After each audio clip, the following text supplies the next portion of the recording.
Hello नमस्ते WhatsApp guys सम्पूर्णलाई स्वागत र नमस्कार भन्न चाहन्छु म डिएनआर ब्लगको तर्फबाट। तपाईहरु के कस्तो अवस्थामा हुनुहुन्छ? सन्चै आरामै हुनुहुन्छ होला।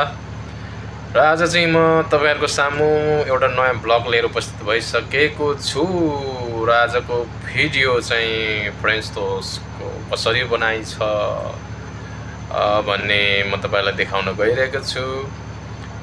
र म काम गर्ने ठाउँमा के गर्दै छु तपाईहरुले भिडियोलाई अन्तिमसम्म हेर्नुपर्ने हुन्छ। र तपाईहरु यदि नयाँ हुनुहुन्छ भने च्यानलमा सब्स्क्राइब शेयर लाइक कमेन्ट गर्न नभुल्नु होला भन्दै आजको भिडियो हामी सुरु गर्न जान्छौं। Let's go.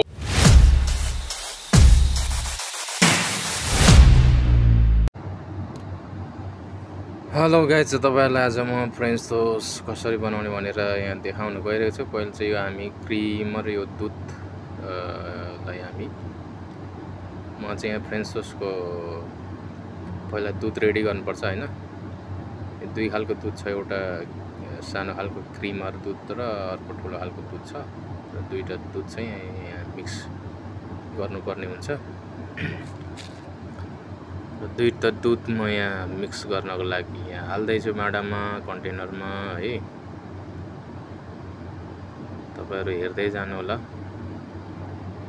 दुईटा दुध चाहिँ यहाँ मैले हाल्दै छु माडामा।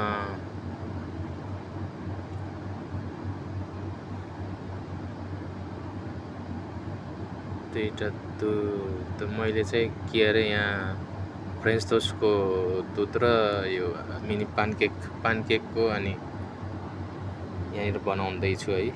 पानकेक र फ्रेन्च टोस्टको एकैचोटी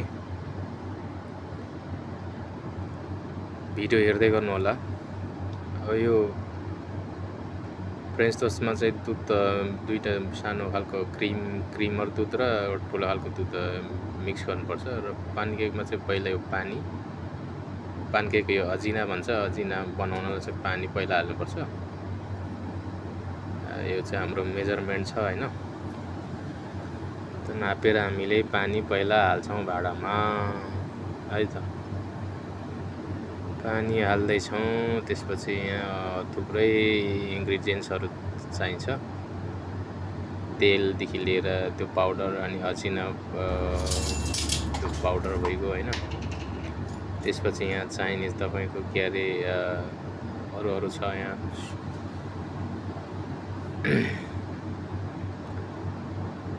अरु पाउडरहरु चाहिन्छ। नुन चाहियो है। यो खमिरा भन्ने छ पाउडर, खमिरा हाल्दै छु। त्यसपछि खमिरा र यो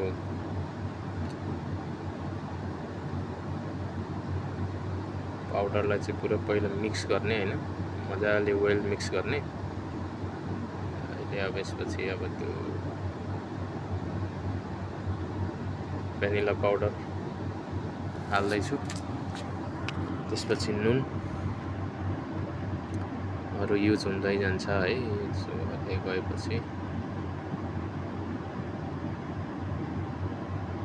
मैले दुईटा एकैचोटी बनाइरहेको छु, पानकेक र यो फ्रेन्च टोस्टको लागि। फ्रेन्च टोस्टमा चाहिँ अब यो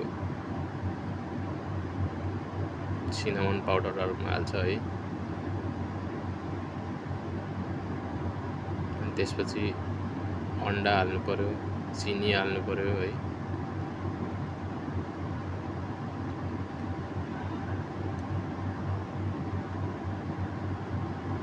अन्डा हाल्दै छु। अन्डा हे अन्डा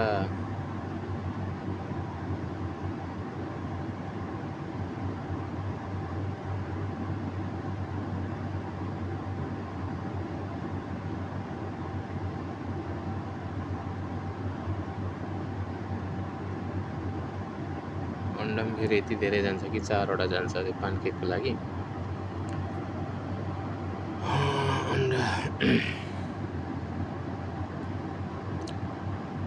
त्यसपछि यसलाई फेरि मिक्स गर्ने, राम्ररी मिक्स गर्ने है।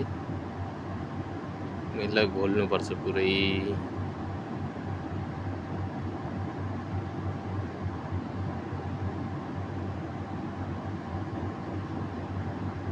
पहिला यो चाहिँ पानकेकको लागि बनाइरहेको छु मैले पानकेकको लागि। यसमा के हाल्यो, पहिला पानी हाल्यो, पानी हालेर त्यो अरू पाउडरहरू हाल्छ, त्यसपछि अन्डा चिनी हालेर मिक्स वेल गरेपछि त्यसपछि अब यो एउटा व्हाइट सुगर पाउडर जस्तै हो, यो सुगर जस्तै छ चिनी पाउडर, यो हालिन्छ अलिकति। त्यसपछि यसलाई हल्का मिक्स गरिन्छ। यसलाई मिक्स गरेपछि अब यो अजिना पाउडर भन्ने हुन्छ, यसलाई हालिन्छ। यो पिठो हो हैन, मैदा टाइपकै हुन्छ।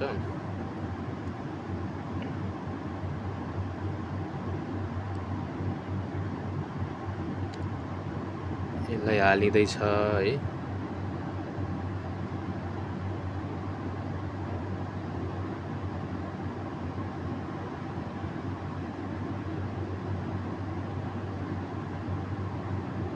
यसलाई हालेर एकदम मजाले मिक्स गर्ने।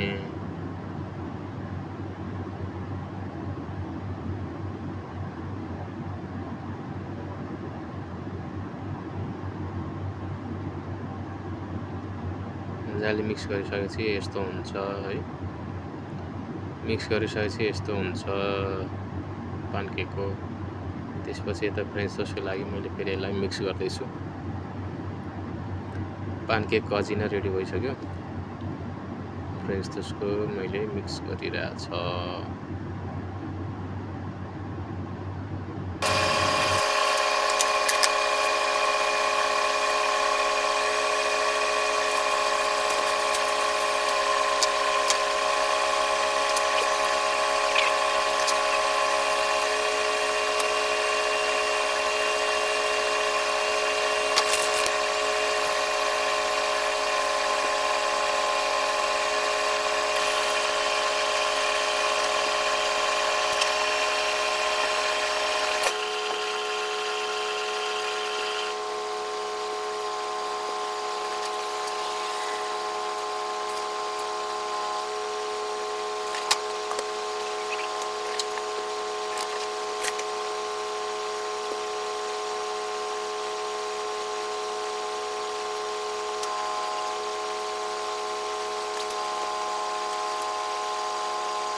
अब म चाहिँ यहाँ फ्रेन्च टोस्ट पकाउनलाई रेडी ओभन हो। यो ओभनमा पुरा बटर सटर हालेर रेडी भइसकेको छ है। अब म यहाँ फ्रेन्च टोस्ट हाल्दैछु, फ्रेन्च टोस्ट पकाउनलाई हाल्दैछु। पहिला अब अघि त्यो रेडी गरेको दुध हो यो। यसमा चाहिँ अन्डा सन्डा अनि के अरे नुन, त्यसपछि चिनी, त्यसपछि सिनामन पाउडर हालेर मिक्स गरेको छ। अब यो फ्रेन्च टोस्ट अघि काटेको ब्रेडलाई चाहिँ पुरा त्यहाँ डुबाउने, त्यसलाई त्यो दुधलाई पुरा अलिकति मजाले सबै त्यहाँ झर्न दिएर चुइन दिएर त्यसपछि चाहिँ ओभनमा हाल्ने तिरमा। यो चाहिँ फ्रेन्च टोस्ट अघिको ब्रेड हो, यो काटिसकेको ब्रेड हो है।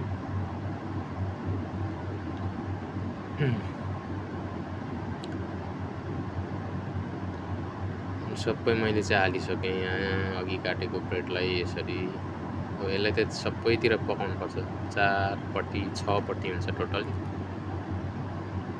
सबै। अब यसरी हाफ वे रेडी पाक्दैछ, यसरी मजाले पाक्न आँट्यो। सबै पकाउनुपर्छ, एकदम दामी तरिकाले पाक्दैछ बिस्तारी ताकले।